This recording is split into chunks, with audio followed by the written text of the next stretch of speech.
महाराष्ट्रातलं सर्वात गोड, सर्वात लाडकं दैवत म्हटलं की एकच मनात येतं, गणपती बाप्पा मोरया. सुखकर्ता, विघ्नहर्ता आणि आनंदाचा खरा दाता.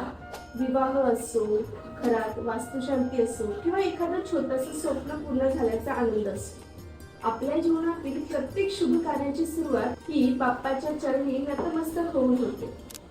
बाप्पाची पूजा म्हणजे फक्त विधी नाही, ती आपल्या संस्कृतीची, आपल्यावर झालेल्या कृपेची जाणीव आहे. आपल्या महाराष्ट्रात गणपती बाप्पाची अनेक सुंदर मंदिर आहेत, परंतु अष्टविनायकाचा महिमा काहीतरीच वेगळा.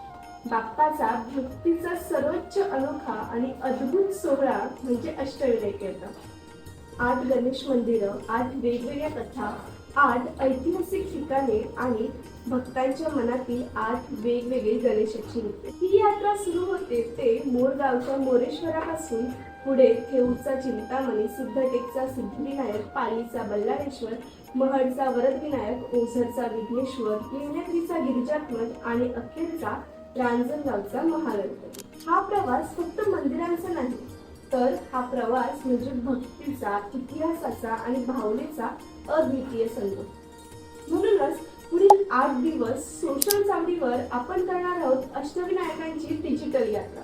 बाप्पाच्या प्रत्येक रूपाची पौराणिक कथा, मंदिराचा इतिहास आणि भक्तांना मिळालेल्या अद्भुत अनुभवांचा खजिना यातून आपण जाणून घेणार आहोत.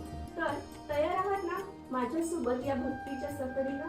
मग कमेंट मध्ये लिहायला विसरू नका. गणपती बाप्पा मोरया.